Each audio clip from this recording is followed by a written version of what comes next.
This is Dr. Karen, and you are listening to the Facto Leaders podcast on the B Podcast Network, where I help pediatric therapists and educators become better leaders so they can make a bigger impact with their services. With over 15 years of experience supporting school-age kids with diverse learning needs, I'll share up-to-date evidence-based practices, my own experiences, and guest interviews designed to help clinicians, teachers, and aspiring school leaders feel more confident in the way they serve their students and clients. I'll cover a range of topics designed to help you support students' emotional and academic growth and set kids up for success in adulthood, including how to support language, literacy, executive functioning, as well as how to help IEP teams working together to support kids across the day. Whether you want to learn more effective strategies for your therapy sessions or classroom, be a more influential leader on your team, or find creative ways to use your skills to advance in your career, I've got you covered.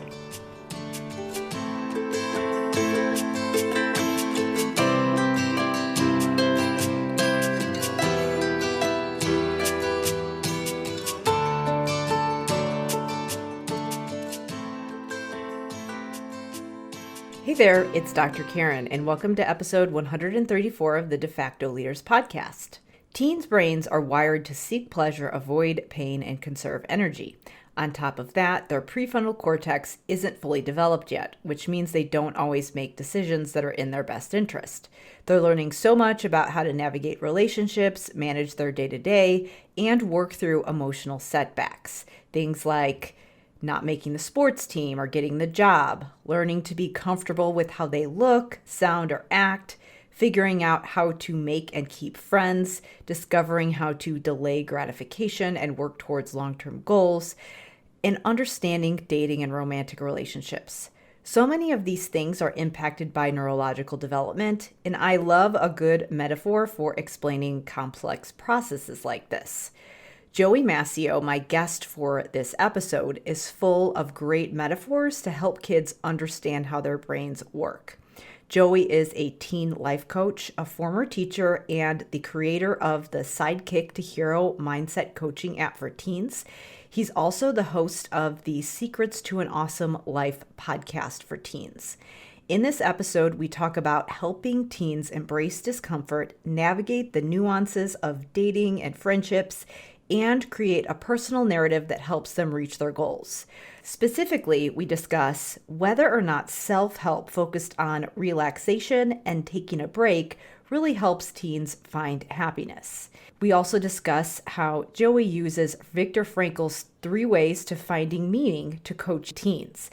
So this includes things like doing meaningful work, establishing important connections with others, and having a productive attitude towards unavoidable suffering. We also discuss tips for helping teens and tweens handle rejection, how to help teens navigate the nuances of friendships and dating, and ways to help teens delay gratification and get comfortable being uncomfortable. If you're working with teens, you'll definitely want to check out Joey's gamified mindset training app for teens. As I said before, it's called Sidekick to Hero, and it's now available to the public on desktop. And if you sign up now, you can get 25% off the annual subscription.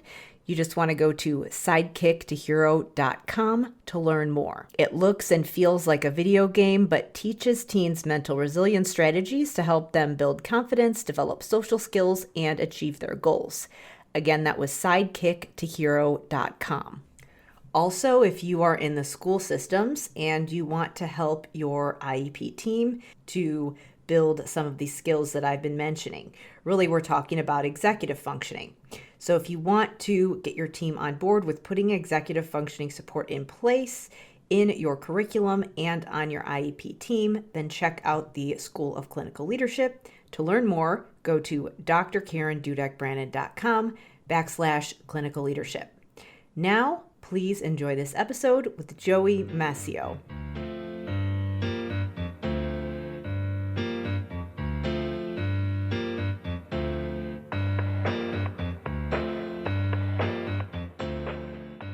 Today, I am joined by Joey Mascio, the creator of Sidekick to Hero. So thank you so much for being here with me today. Yeah, thank you so much for having me on. Well, I know that we you have a really interesting background. And so why don't you start off by just telling us a little bit about yourself? Like what's your background and what do you do now? Yeah, of course. I'll work backwards. So right now I'm a life coach for teens, and I've been doing that for 4.5 years now. I help teens with confidence, social skills, and achieving their goals. Before that, I was a middle school teacher, and I was a middle school teacher for 7 years. And then halfway through my time, I volunteered to be the teacher in the discipline office, or what a lot of schools would call the on-campus suspension. And I worked in there, and that's where I started coaching teens, and I absolutely loved it. It was great. And then before that, I was a stage performer.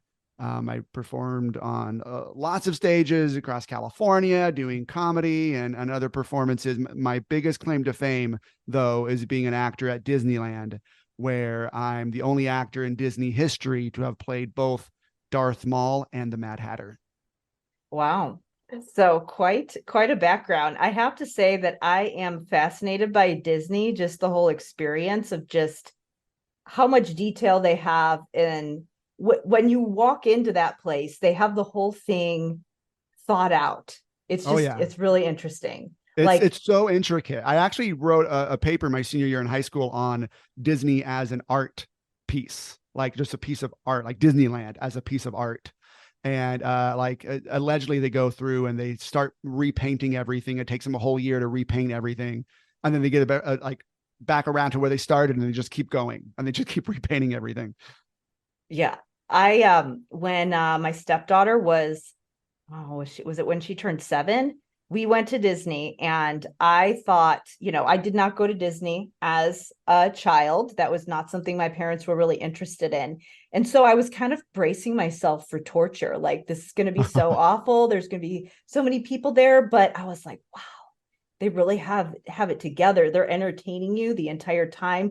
The staff are friendly. Like, I am kind of in the I'm in the K-12 space, but also in the learning and development space. So anything that has to do with just training the staff and understanding the experience is really fascinating to me. So anyways, yeah. So to talk a little bit about what you're doing now with life coaching, as I've been following your Instagram posts and things like that, it's so interesting because I have done a lot of life coaching, and so much of it is and again, there are so many life coaches that are amazing and do really great work, but because it's gotten so popular, a lot of people are doing it now. And some of it is a Mhm. little bit, I find it a little fluffy and esoteric. Mhm. But yours is just because you're specifically talking to teens, it's so tangible, practical, you can make sense of it. And I'm just looking at some of your stuff thinking, wow, like this life coaching that's designed for teens is like, I feel like I could hire you as my life coach. Oh, thank you. Yeah, no, it's great. Like when I started doing it, I started in the discipline office, and I'd always worked around teens. I was a middle school teacher for a while, and worked with teens in my church and in like a bunch of other places. And when I started doing it in the discipline office, I was just like, yeah, all right, well, like it's really action and behavior based. Like, Yeah. you don't want to be here. Why do you keep ending up in here? Let's like really question that. And Mm-hmm. it was super helpful for the teens to have somebody who wasn't judging them as, hey, look, you're messing up, and what you're doing is wrong. And I would just ask them, well, what do you want? Mm-hmm. Well, I wanted that girl to shut her face, so I punched her, kind of a thing. All right, and did you want to end up in here? Well, no, I don't. I didn't want to end up in trouble, suspended, and maybe facing expulsion. All right, so let's look at these things that you wanted, and let's look at the actions you took to go about doing it. And a lot of them, especially in that setting, were like, well, there was nothing else I could have done but punch her in the face. I'm like, okay, well, then let's actually look at that and what that created for you. And let's look at some other options. And when I position myself as an unthreatening individual as their coach. I'm like, hey, I want you to get what you want, but that option looks like wasn't your best. And let's consider some others. And so I really learned how to approach a teen in a way where they didn't mind advice. They didn't mind actually pursuing other options, and they didn't mind saying, yeah, you know what? that probably wasn't the best. I shouldn't have done that. And I realized when I would watch other people talk with teens that they were like, look, you're wrong. You need to change. And even though the teen might recognize it, they would never admit it. And I realized that, wow, I kind of have a nice formula here for how I approach teens. So then I kind of launched my own company and really focused on helping teens with all the things I struggled with as a teen myself, which was a lack of self-confidence, a lack of social skills. You know, I had a stutter. I was bullied. I mean, like I had a big head back then. It's just as big now as it was back then, but my body was a lot skinnier. Right. And so it was like I was awkward looking. And but I wanted to be a performer. I wanted to be somebody who was more than who I was being at that moment. And so I discovered a lot of things as a teen, kind of figured it out for myself that allowed me to get to where I wanted to be by the end of high school. But I kind of want to give teens the fast track there. You know, I want to give them the tools, give them the strategies that they can start using so they can become the person they want to be. Yeah. Do you work with both boys and girls, or Yep. do you kind of tend to have one more than the other? I mean, in my membership that I have, it's pretty even, boys and girls. My Okay. one-on-one clients, I would say, I mean, probably 60% boys, you know, Mm-hmm. 40% girls, maybe 75-25 these days. But yeah, no, I've coached girls and boys, and really they're all going through the same type of stuff. Yeah. Anyway. Do you find that there are some things that are a little bit different as far as just the way that they respond to your coaching or the way that they respond to some of the other things that they're struggling with when you compare the boys versus the girls? Well, I mean, I think this is common knowledge, but girls are a little more mature earlier on. So I'll Mm-hmm. totally work with a 12 or 13-year-old girl because they're like more mature. Mm-hmm. But when it comes to 12 or 13-year-old boys, you know, sometimes they're like staring off in space, showing me their cat, you know, as I'm trying to like coach them, you know, and they're like, Yeah. there might be more of a lack of interest. But if a boy and a girl are both interested in getting help and they're mature enough, I find their responses are, I mean, pretty equal, you know, like once, and I don't know if it's my methods Mm-hmm. that when I walk them through everything, they're like, oh yeah, no, that's interesting, you know, huh. And I've had both boys and girls kind of refuse to see it and go, no, I'm not in control of my life and I can't. Like, thanks, Joey. I know you're telling me I'm in control, but I'm actually not.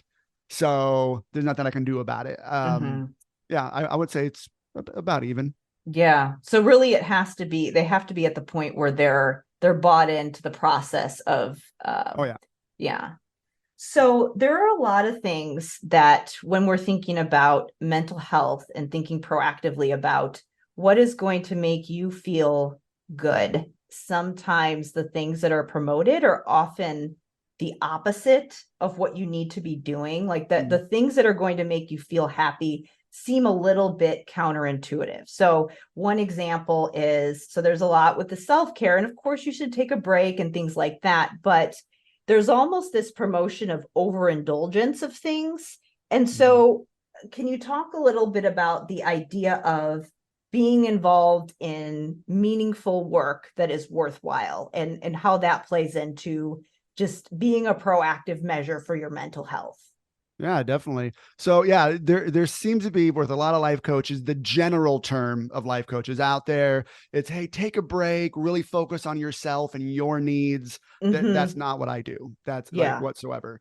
Um, for me, if somebody wants to be happy, the main reason why they're not happy is because they're not good at being unhappy or they're not good at being uncomfortable. Mm. And Oh, okay. Yeah. so when you're not good at feeling bad is kind of how I phrase it to teens, then you want to avoid feeling bad at all costs. And that goes into all the, uh, you know, pleasure seeking kind of stuff, you know, Mm-hmm. the motivational triad, right, from our limbic system is we're designed to seek pleasure, avoid pain, and conserve energy. I Mm-hmm. translate that to teens speak, which is to have fun, stay comfortable, and relax. And that's Yep. all they want to do. But doing that stuff won't get us to our goals at all. And that getting to our goals is what's going to make us happy. So you have to have goals in order to get to them. So in engaging in meaningful work is actually a phrase from Viktor Frankl and his Yeah. logotherapy concept, where the solution to most of our neuroses these days that teens are struggling with, which Frankl says it's threefold, which is depression, addiction, and aggression. And if you look at teens, it's not, feeling sad, feeling down, depression. We see that. Addiction is totally rampant, right? Among teens, it's just constantly needing to be on devices or being entertained. And then aggression is really just a lack of strong relationships and a Mm-hmm. lack of being able to make a good connection with another person. He says one of the solutions to that is engaging in meaningful work. So meaningful work could be the teens' homework, but they just don't find meaning in that necessarily. It could be in a project. It could be in something creative that they're doing.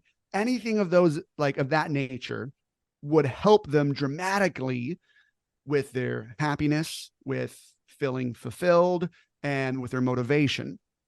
But the problem is that engaging in meaningful work isn't fun, relaxing, right? Or Yep. comfortable. And so they're like, it's just so hard. And that's how that manifests. It's just so hard. I don't want to, is what a lot of teens will tell me, even though we started the conversation with them saying, you know what? Yeah, I want to make more money, or I want to get better grades. Oh, wonderful. And when we talk about the things that it will take for them to do, yeah, I know. I just don't want to. I'm like, hold on. Let's look at that. I don't want to? Like, what do you mean you don't want to? You just told me you don't like where your life is and you want more money or better grades. You're telling me you don't want to do the work? Well, let's actually rephrase that, because that's keeping you trapped. That's your limbic system, or what I call your sidekick brain talking. Mm-hmm. And Yeah. saying, we don't want to do that, and then you're going to get sidekick results. So that's kind of my approach. Yeah. I love that because I mean, really, you're just talking about delaying gratification. Like I've heard it um phrased as you're sacrificing what you want right now for what you really want. Yeah. And that's hard, and it's not really it's like the opposite is trending these days. Again, I do think that we need to be aware of things like burnout, but again, a lot of times it's really the opposite, and it's a lack of confidence in those activities that are uncomfortable, but the only way to be confident is to just do them and get better at them and be Yeah. not good at them for a while.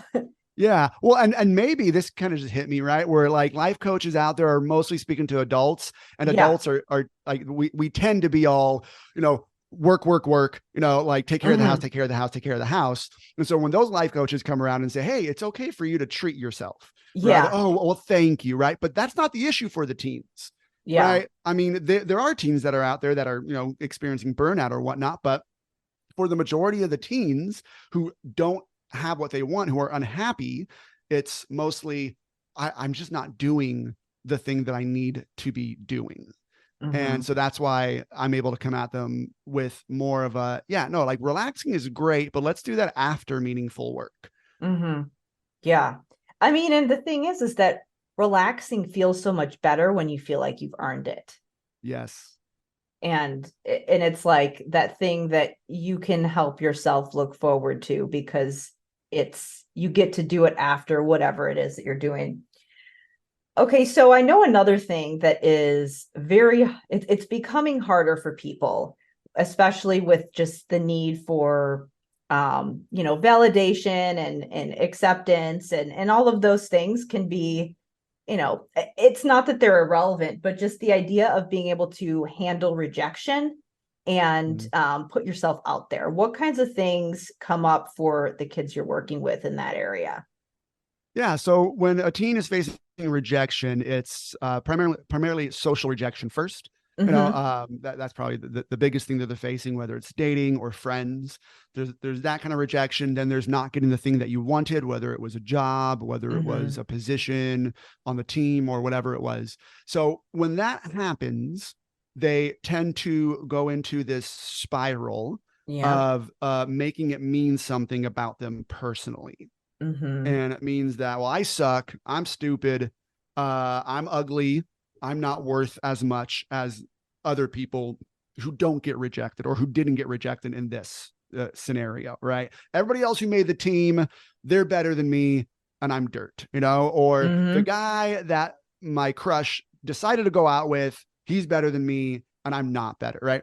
So their brain starts spinning and then they start giving up control because, well, there's nothing I can do about that. I'm me and I suck and there's nothing I can do about that. When I approach this with a teen, I love to approach it with um, kind of a three steps to becoming the hero of your journey, right? Three areas. So to me, by definition, a sidekick is someone who's not in control of their destiny, and a hero is someone who is in control of their destiny, right? If you think about the classic hero's journey, the hero Mm-hmm. is the one who shapes the story. The sidekicks are just kind of along for the ride. And we feel that way when we get rejected. I'm just here, I'm along for the ride, and the ride is horrible. And it's not a very fun one. So I tell them there's three things, and I love metaphors and concrete Yeah. analogies and whatnot. I say you need to take up the flag, the pen, and the reins. So the flag is let's claim ownership of our results, right? You're just gonna plant your flag and go boom. This is on me. Whatever happened is on me. And it's painful because if we ignore that, then we can kind of blame our circumstances and not worry about things, and just be like, oh, well, you know what, like that, it was outside of my control. So I can just feel miserable and not do anything about it. So instead I go, what if all the results that we experience, the majority of the results we experience are ours to own?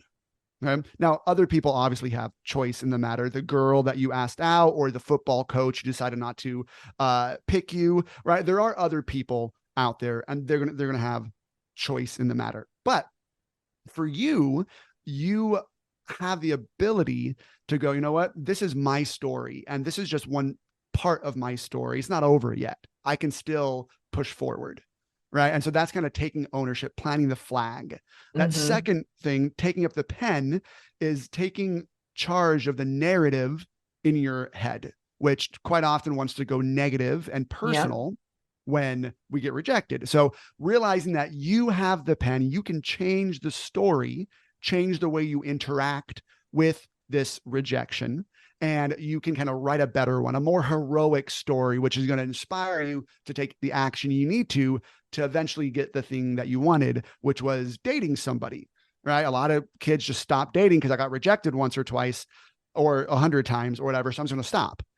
Well, that will never get them what they want, which is a boyfriend or a girlfriend. Or, oh, I didn't make the team this year, so we'll forget about it. I'm going to go do something else, which means they're not going to make the team next year or the year after that.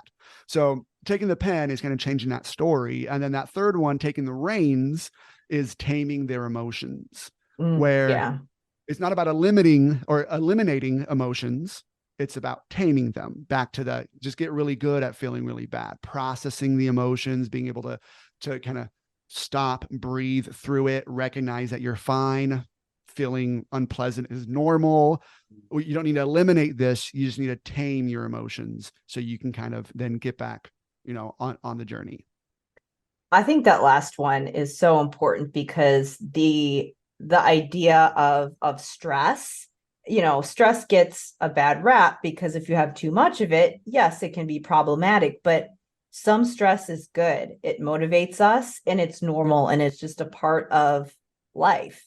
So when we feel stress and immediately assume that it's something bad or try to eliminate it completely, I mean, that's counterproductive. That actually leads to more stress because now you're less resilient and you can't handle things. Yeah. So I'm going to take a quick break here to share a little bit about the School of Clinical Leadership. Many people don't realize that social skills issues are often executive functioning issues in disguise. In order for us to be able to read situations, understand how to jump into a conversation, and think about what other people might be thinking about us, and understand how to respond and react. This comes back to things like working memory, problem solving, attention, among other skills. And in the school systems, many times people have part of the solution in place, but not all of it. Maybe they might be pulling kids out to talk them through how to handle social situations, but they don't have the full continuum of supports in place. And maybe they're missing out on a couple meaningful skills that kids need in order to read situations and respond effectively. So I give you a plan for putting the right supports in place in the School of Clinical Leadership. The School of Clinical Leadership is a program for related service providers who want to take a leadership role in implementing executive functioning support. I will give you strategies that support self-directed talk, working memory, and other executive functioning skills that are going to help kids form social connections. To learn more about the program, go to drkarendudek-brannan.com/clinical leadership. Now, let's get back to the interview. With the relationships and the feeling rejected in relationships, I know there's a difference between dating and friendships and so do you have kids who have problems with both or are working through both? Or like, how do you, if you have someone who doesn't feel like they have a lot of good connections, period, but they're also interested in dating, how do you navigate both of those things? Do you do one before the other? How do you prioritize that? Yeah, I mean, if there's a teen who wants to date, but they're like, I'm also just horrible at making friends, I always start there. I think that's the basic, well, before you can like date, and which is going to involve making a friend first. Generally you don't start dating somebody that you don't know or haven't talked to before. So let's just start with the basics, the conversation skills, making friends. And the biggest thing is not trying to control the other person's outcome, which is usually what teens are struggling with. That's usually what's holding them back. I'm going to go up and have a conversation with a group of potential friends. I need them to think I'm funny, or I need them to think I'm cool. And then we're overly focused on that. And that just kind of clogs up the gears in our brain, and we don't know what to say. And then we're worried, and we're really overanalyzing everything that we've said. Oh my goodness, this is gonna, and then we're just in our head, and that stops us from showing up as our awesome selves. You just get to be you. You don't need to try to change somebody else's view. And they're so aware of that, but instead it's no, let's just focus on you thinking these things about you. And when you think that you're awesome, cool, and funny, you just get to show up as you, which is going to increase the likelihood that other people who are your people will go, you know what, that dude, he's pretty funny, I like him. Or your crush saying, hey, you know what, I like that kind of a guy or that kind of a girl. That's the exact kind of person I'm looking for. And I really have to kind of restructure dating in a lot of my clients' heads, which is I got to get that person to like me. You just need to collect data on whether or not that person likes somebody like you. You're just data collecting. Does this person fit with me? They get to decide that. I just got to see if they like me for who I am, and if they're as interested in moving on to the next step with me as I am interested in moving on to the next step with them, whatever the next step is, talking, exchanging numbers or snaps, whatever they do these days. Yeah. Hanging out, going on group day. Yeah, exactly. Right. And so it really frees them up a lot to be like, oh man, it's not so much about changing other people. I just get to be me. And that frees up a lot of bandwidth in their brain. When there was as I was looking at some of your posts, you had an interesting one on dating where it was about kind of the stories or just things that you need to know about dating. And one of them was, it was something like, if it's not a yes, then that means no, or things like that, or don't make up a story in your head before you talk to them. Can you share a couple of those things? I thought it was really insightful. Oh yeah. Yeah, I did a whole course for young adults, right? So college students on uncomplicating dating, and I have clients that are teens, but also clients that are adults, or I should say young adults. And I'll give you a great example of somebody doing that. So there's this guy, a college student that I'm coaching, And he's like, yeah, there's this girl, and like my parents kind of like introduced us, she's a friend of the family, and she saw my picture, she was interested, we chatted, it was great, and so then I texted her. She didn't text back in like 3 days. And so I'm just like, you know what, if she's gonna play games, or if she's gonna not be interested, or if she's gonna, and his brain was just going wild, and his brain was just being like, you know what, she's not interested in me. And the unspoken stuff was, I blew it, I'm the worst, kind of a thing. So he started writing the story that she wasn't interested, and it was a no, and he's just pursuing this would be a waste of energy and pointless. And I was like, dude, you do not know any of that. You have zero information on that other than she hasn't responded in 3 days. And his brain's like, no, but like if she was interested, she would totally have responded. I'm like, would she have? I mean, is there a reason why she wouldn't? And apart from the whole, well, she lost her phone, or she doesn't have service, or she's been really busy kind of excuses, which our brain doesn't believe, I start going, no, what if she was interested in you and another guy? Right? Because I mean, we're allowed to be interested in more than one person. And what if this other guy, things kind of just aligned where she's kind of able, like it was just easier to pursue him at the moment, and she didn't know what to say to you, so she's kind of like waiting. And what if she pursues that guy and then that peters out, and she's like, you know what, I don't like that guy, that didn't work out, but I was really interested in this guy, let me go check. Like, is that allowable? Is she allowed to do that? And he's like, oh man, yeah, I would just totally, like, if she would reach out again, I would have just blown her off and be like, nah, you're not interested. Like, you missed your chance. It turns out when I coached him a week later, she did reach out, and she said, oh, I'm so sorry. And she didn't really give like a solid excuse, but she was just like, yeah, sorry. Hey, I would love to hang out. And they went on a couple of dates, and they were able to see if they were compatible. And I'm like, that's so much better than writing this story where everything's bad and everything's horrible and I'm the worst, and I'm not even going to give her, the time of day because she didn't act in the way I wanted her to act. Mm-hmm. That Yeah. makes sense. Yeah, totally. It's so funny because that literally happened when my husband and I met. He was like, we were talking on one of those dating websites, and he was like, like he asked me to go to dinner, and then he's like, you know what, I am kind of seeing someone, so like it feels, and I was like, you know what, whatever, we're all talking to multiple people on these apps. I understand. If it works out with her, cool. If not, reach out. And then, obviously things worked out, but Yeah. it's just funny how people, like, how you can be kind of black and white with that, or even with friendships too.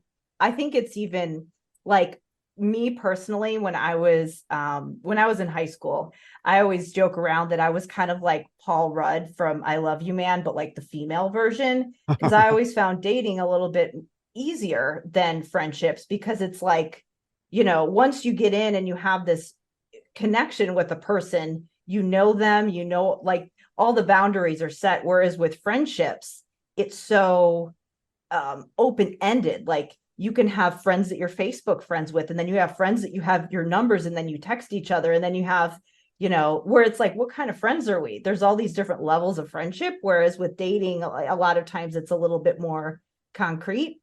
I mean, not always, but more so with friendships. And so, like, how do you help people when they have those kind of thoughts about friendships? Like, oh, I texted this friend and they didn't text me back. Because then it's even the whole idea of, well, you have lots of friends, I mean, that's even more of a factor with friendships. Oh yeah. Well, and especially teens during the transition from middle school to high school. Right. And I have a lot of clients who are like, well, we were BFFs like since kindergarten, and now things are different, and now like she's hanging out with other friends, not just me all the time, so sometimes it manifests in that way, especially like what's going on here. And the same process happens where they start to tell themselves all these stories about themselves. I always say when it comes to relationships, there's a handful of types of thoughts. I love categorizing things. It helps me. Yeah. Right? There's a handful of thoughts that we are using to either poison our relationships or nurture our relationships. And so obviously there's what you think about them, right? if I think, oh, she's being disloyal, she's backstabbing me, right? That's going to poison your relationship. There's thoughts about us in relationship to them. Oh, well, I must not be as cool or as funny, like I must not be as good of a friend. Then there's the big one, which is what we think about the world. And well, about the world, like a BFF should not be hanging out with other people. People should be responding to my texts in this amount of time. People should be like, and we have these beliefs about how the world runs. Mm-hmm. And if it doesn't match up to it, then we start developing these thoughts that poison our relationships towards people. And most of these relationships could otherwise be saved. Of course, there's always a time where, friends grow apart, or not everybody you meet is going to, be your friend, or not everybody you start to date is going to become a boyfriend or a girlfriend. But we can have the best relationships and the best chance of a successful relationship if we really monitor and manage those three thoughts, right? What I think about them, what I think about me in relation to them, and what I think about the world and how it's supposed to work. Mm-hmm. Yeah. So when you're thinking about their thought or like other people's behaviors, how do things like pet peeves come into play when we're talking about relationships? Yeah. So somebody else doing something that's just so annoying, right? You're like, oh, right. So when I was a teen, I had a friend that would punch me every time I said something funny, right? He would just kind of like punch me, and I really hated it, and so that's always my example of a pet peeve when I'm coaching a teen on this. It's like, okay, you have the option to just manage your mind with it. You know what? Not that big of a deal. That's okay that they do this. They're actually not annoying because they do that. I probably do things that are annoying, right? And so like seeking to understand them and being okay with it. But you also have the option to actually make a request, because some teams are like, oh, I just can't do anything. Like your friend, which is supposed to punch you forever, and you can't ever do anything about them. Like, no, like you can make a request. You can request, hey, I would love it if you didn't punch me every time I told a joke. Like that would be great for me, and sometimes that's all it takes. Oh, I had no idea, because we're afraid to tell the whole truth, which is, hey, I love you, bro. I love hanging around you. We have a lot of fun together, but I also hate it when you punch me. And so I would love it if you stopped. I didn't know how to bring this up because I didn't want to be awkward, but I would love it if you stopped. Sometimes like, oh, of course. Yeah, my bad. I thought you enjoyed it. And then maybe he punches you again. Hey, oh, I'm so sorry. I have it, and then you guys are able to move forward and be even closer. But sometimes you make a request and they don't honor it, right? Sometimes they're like, either I don't wanna, or it's not something where it's a friend, maybe they chew on their nails, and that would be a weird request to be like, hey, could you stop biting your nails? It grosses me out. You have the option then to kind of set up a boundary. And I teach teens how to do this. You set up a boundary with someone where, well, if they're going to do that thing that I've asked them not to do, or in my head have decided that I don't like being around them for, you get to kind of pull the trigger on the boundary there and be like, you know what? Whenever I'm around Doug, who punches me, I'm not going to say any jokes. Or whenever he punches me, I'm going to just leave. Oh, all right. Hey, I'm out. Bye. I'm going to leave, so you can kind of still have your own back. Or whenever I'm around Jill and she starts biting her nails, I'm going to walk away, or I'm going to change the subject, or do something, right? But it's things that you do, not that they have to do, because we're not in control of them. We're in control of what we can do. And that gives teens a lot of power. And they're not just so at the mercy of other people's behaviors, or at the mercy of their mind about other people's behaviors, which is where pet peeves even come from. Right. Yeah. That is with the pet peeve thing. I've seen it in so many different contexts. So obviously there's friendships. I've heard, I think it's Lori Gottlieb talks a little bit about it, but I think she talks about it more in the context of romantic relationships, where it's like how we tend to be kind of hard on people, like, I mean, at least certain people.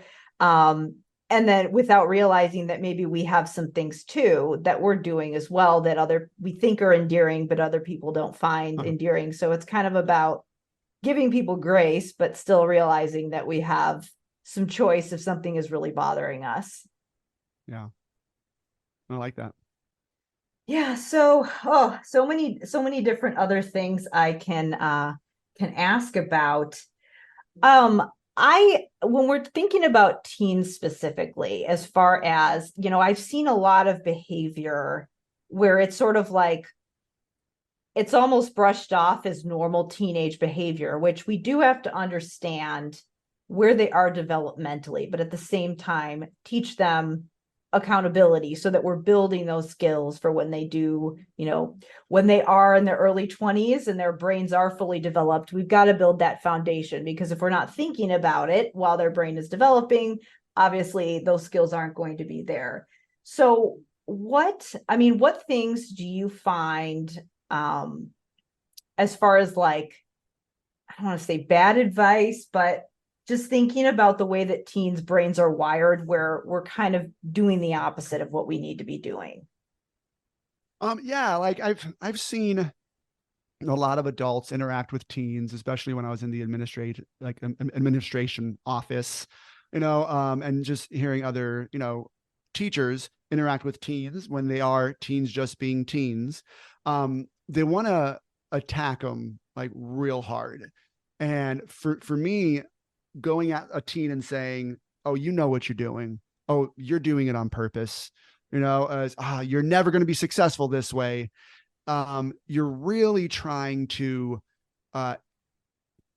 forcefully change their behavior, which is going to have the teens just throw up the walls, right? Like they don't, like, nobody wants to hear anybody coming at them like that, Mm-hmm. And in order to position yourself in a way to give them those skills that are necessary. I loved how you put that, right? Yeah, their brains are developing. And it's almost like they're building a car.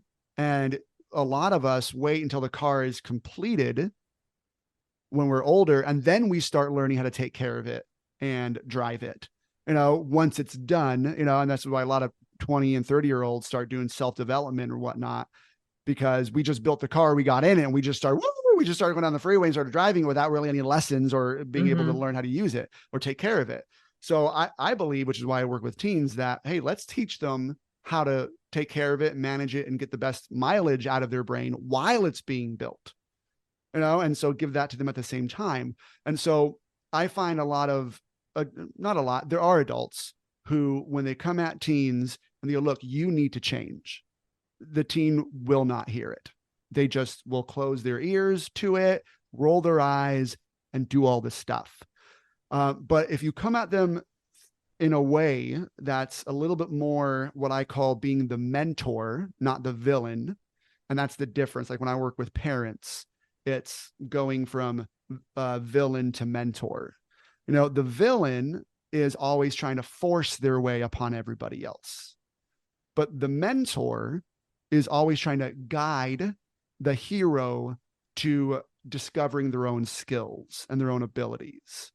And that's the difference. And the mentor will always give the hero the option to make their own choices. Hey, look, you gotta make these choices on your own. But if you do this, you can't keep working with me. Or if you do that, then this is going to happen. The villain is like, no, you have to do what I want. And if you don't, then punishment and death. Right. And so I try to really channel that mentor mindset and encourage others to do the same when it comes to working with teens. Yeah, I think that sometimes people have a difficult time finding that balance between, you don't want to be authoritarian, because that is, that's too rigid. It doesn't really give them any ownership in the process when they feel like something's being imposed on them. But then if you're overly indulgent, then that's not good either, because then they don't have the accountability. It's finding that nice middle ground where it's, here are your choices and here's what's going to happen if you choose this versus this. So yeah, I think the balance is really important. So I know that you have some good tools and places where people can find you to learn more about what you do. I know you have the app that we haven't talked about yet. Can you share a little bit about that and where people can connect with you? Yeah, definitely. First off, you can go to my website, joeymascio.com. Last name is Mascio, and that will have the links to all the things that I'm doing. The thing that I'm most excited about that I've been working on for the past 18 months is my brand new gamified mindset training app for teens. It's called Sidekick to Hero because that's my brand. It's available on desktop right now. So it's a web-based app where teens can sign up with their parents, right? Parents, teens sign up, but both of them get an account, right? Their own kind of parents has their parent portal and the teens have access to everything that's in there. And it looks and feels like a video game. They have an avatar that's customizable. It's super fun. I really love the graphic work that the team has done for this. They're able to build up coins and experience points as they play through these hero arenas, which covers the 4 areas or the hero areas that I talk about, which is headspace, emotions, relationships, and objectives, which conveniently spells out hero. And through those arenas, they play through these stages where they get a little bit of training in a fun, engaging video. And then they get a challenge to do in real life, right? It could be some mental awareness. It could be going out and back to the app, and then they actually record it. And that keeps track of their recordings, like a journal, right? They're like what they type in, and then they get some XPs and coins for it. And there's a lot in there for teens to kind of present this whole mental resilience stuff in a fun way for teens. It's really good. Ages like 2 through 16, 12, not 2. It's way too young. 12 to 16. And so that's great. I'm also on Instagram. I have my own podcast, Secrets for an Awesome Life, which you were a guest on a couple months ago. And yeah. Great. Yeah. All right. Well, we will link to all those in the show notes. So thank you so much for being on today. Yeah, thank you. Oh, and I did want to say before I forgot, Sure. I am interested in taking Sidekick to Hero to schools. And I know you talked to a lot of school leaders. If there's any school leader out there who is like, hey, man, that sounds interesting. How in the world can we get that to our students? Reach out to me. I'm looking for some beta testers to kind of test out this program on a more of a school-wide or grade-wide level. Great. All right. Well, we'll link to all that.